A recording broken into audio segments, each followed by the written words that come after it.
Sir ఈ ప్రాజెక్టులు అలాగే అనుమతులు ఇవేమీ లేకుండా ఈ రకంగా ఎవరిష్టం వచ్చినట్టు వాళ్ళు వారికి కావాల్సిన వాళ్ళకి అడ్డగోలుగా ఏదో ఒకటి రెండు కూడా కాదు వేల కోట్ల రూపాయలు ఇలా దోచిపెట్టడాన్ని మరి మరో దేశాల్లో అయితే గనక ఇది దాన్ని ఏమంటారంటే ఆన్సరబిలిటీ అలాగే దాని ఆ, దాని కింద మరి ప్రాసిక్యూట్ చేస్తారు. ఇక్కడ ఎందు గురించి మనం ఓన్లీ ప్రజలకు చెప్పడం వరకు ఆగిపోతున్నారు ఎవరైనా కానీ ఆరోపణలు చేయటం లేదంటే దానికి సంబంధించి కొన్ని ప్రూఫ్లు చూపించడం మనకు కాదు కదా, ప్రజలతో పాటుగా చూపించాల్సిన న్యాయస్థానాలకి అలాగే చట్టపరమైనటువంటి అంశాలకు కదా మరి ఆ రకమైన చర్యలు తీసుకోవడంలో మరి మేము కూడా అదే రకంగా మా ప్రభుత్వంలో కూడా కొద్ది గొప్ప జరుగుతూ ఉంటాయి కాబట్టి ఇది సహజం అని చెప్పేసి ప్రజల నిర్ణయానికి వదిలేస్తున్నారని అనుకోవాలా. మరి వీటిని ఈ పబ్లిక్ మనీని రికవర్ చేయాల్సినటువంటి బాధ్యత లేదా? దీనికి ఏ రకంగా అసలు ఒక సొల్యూషన్ మనం ఆలోచించాలి సార్? సురేష్ గారు, ముందుగా మీకు అట్లాగే ప్యానల్ ఉన్న పెద్దలందరికీ మన 24x7 ఛానల్ వీక్షకులందరికీ కూడా శుభ సాయంత్రం అండి, నమస్కారం. ఇప్పుడు ఈవేళ తెలంగాణలో రేవంత్ రెడ్డి గారు ఏదైతే ఈ ప్రాజెక్టుని రాయలసీమ ప్రాజెక్టుని మేమే ఆపించాము అన్న ఆ స్టేట్మెంట్ తర్వాతే ఈ ఆంధ్రప్రదేశ్ లో ఈ నీటిపారుదల అంశాలు, దాంట్లో జరిగిన కుంభకోణాలు, మేం చేసామా మీరు చేశారా, మీరు చేయలేదా మేం చేసామా అనే ఒక తర్జన భర్జనలు స్టార్ట్ అయింది.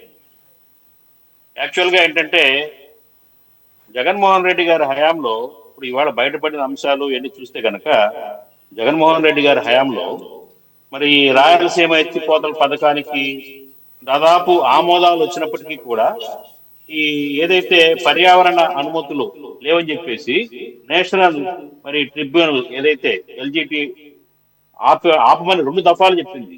అప్పట్లో జగన్మోహన్ రెడ్డి గారి హయాంలో చెప్పింది. అట్లాగే 2024లో కూడా ఏదైతే ఈ పనులు ఏదైతే ఉన్నాయో ఆ పనులన్నీ నిలిపివేయాలని చెప్పేసి ఆదేశాలు ఇవ్వడం జరిగింది. మరి జగన్మోహన్ రెడ్డి గారి హయాంలో మరి అంత ప్రెస్టేజియస్ ఇష్యూ రాయలసీమకే వాటర్ రిసోర్సెస్ గా భావించే ఈ రాయలసీమ ప్రాజెక్ట్స్ ని ఎల్జిటి అనుమతులు లేకుండా ఎందుకు స్టార్ట్ చేశారు? ఒకవేళ ఎల్జిటి ఆపమని చెప్తే ఆ ట్రిబ్యునల్ కి కౌంటర్ ఎందుకు దాఖలు చేయలేదు? అప్పుడే కౌంటర్ దాఖలు చేసి దానికి సంబంధించిన సమస్యల్ని పరిష్కారం చేసుకున్నట్టయితే కనుక మరి ఆ రాయలసీమలో ఆ సంబంధించిన ఇరిగేషన్ పనులు ఎంతో కొంత ముందుకు వచ్చేవి. కానీ చూస్తే కనుక ఆ ట్రిబ్యునల్లో కౌంటర్ దాఖలు చేయలేదు. పైపెచ్చు ఏదైతే ఆ అన్నమయ్య ప్రాజెక్టుకు సంబంధించిన డిజాస్టర్ ఉందో దానికి సంబంధించి మరి వాళ్ళు వస్తున్న ఆరోపణలు పెద్దిరెడ్డి గారి కంపెనీలకి కాంట్రాక్టర్ ఇచ్చి వాళ్ళకి చాలా పెద్ద ఎత్తున రమారమి 2,000 కోట్ల రూపాయలకు పైగా ఫండ్స్ ని ట్రాన్స్ఫర్ చేసినట్టుగా అర్థమవుతా ఉంది. మరి ఇదంతా చూస్తుంటే ఈ రాయలసీమ ఇరిగేషన్స్ పేరు మీద చాలా పెద్ద ఎత్తున అవినీతి జరిగింది, చాలా పెద్ద ఎత్తున దుర్వినియోగం జరిగింది. ఇది పర్పస్ అయితే సర్వ్ కాలేదు కానివ్వండి, వీళ్ళ జేబులు నింపుకున్నారు. మరి ఈవేళ రామానాయుడు గారు మంత్రిగా, జలవనరుల శాఖ మంత్రిగా మాట్లాడుతూ ఉన్నారు.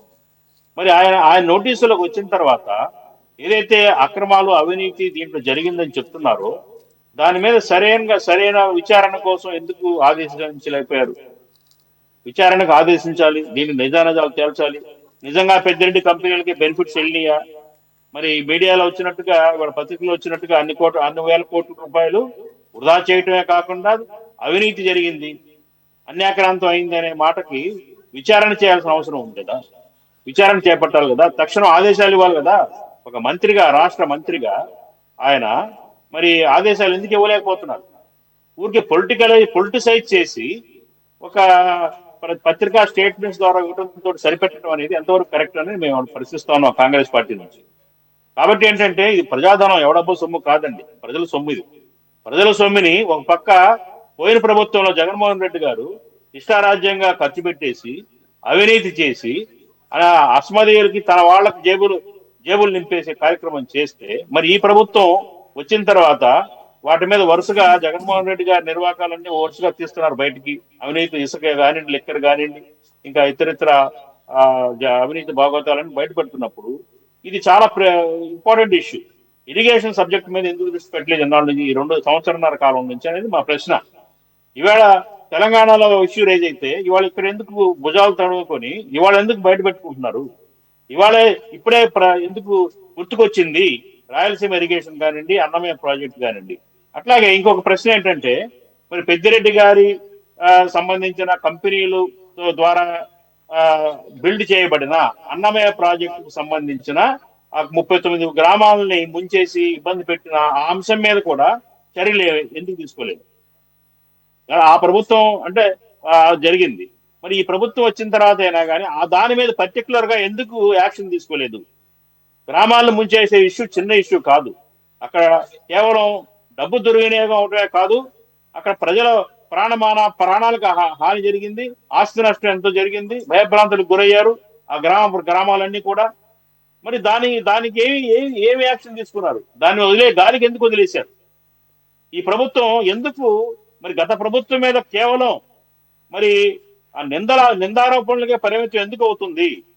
పెద్ద పెద్ద తప్పులు కదా ఇవి చిన్న చూడనట్టు పోయే అంశాలు కావు ఇవి.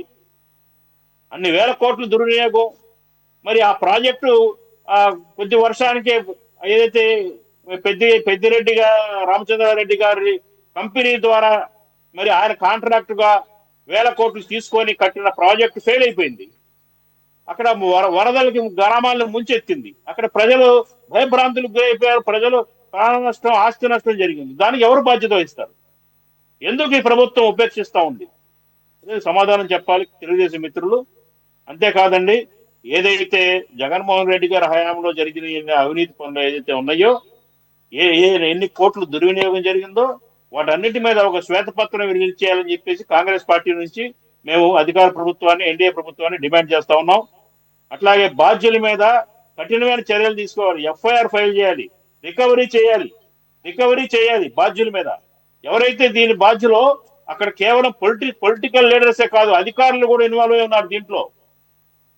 శాంక్షన్ చేసిన ఫండ్స్ ని రిలీజ్ చేసిన అధికార గణం, సంతకాలు పెట్టి జీవోలు జారీ చేసిన అధికార గణాన్ని కూడా ఇన్వాల్వ్ చేసి అందరి మీద దర్యాప్తు జరిపి తగిన చర్యలు తీసుకోవాలని చెప్పేసి మేము కాంగ్రెస్ పార్టీ నుంచి డిమాండ్ చేస్తున్నాం. సురేష్ గారు. సార్ కోటేశ్వరరావు గారు, రాయలసీమ ఎత్తిపోతలతో మొదలు పెడితే అంకయ్య చౌదరి గారు ఒక్క నిమిషం ఆగండి సార్. అలాగే మీ ఆడియో కూడా కొద్దిగా డిస్టర్బెన్స్ ఉంది. ఒక్క నిమిషం ఆగండి, మళ్ళీ మీకు ఇస్తాను ఏమన్నా if you want to add any more points. Sir, రాయలసీమతో మొదలు పెడితే కోటేశ్వరరావు గారు, ఇప్పుడు ఇది అనేక ప్రాజెక్టుల యొక్క చిట్టా అంతా బయట పెడుతున్నారు ఇరిగేషన్ మినిస్టరు నిమ్లా. ఆయన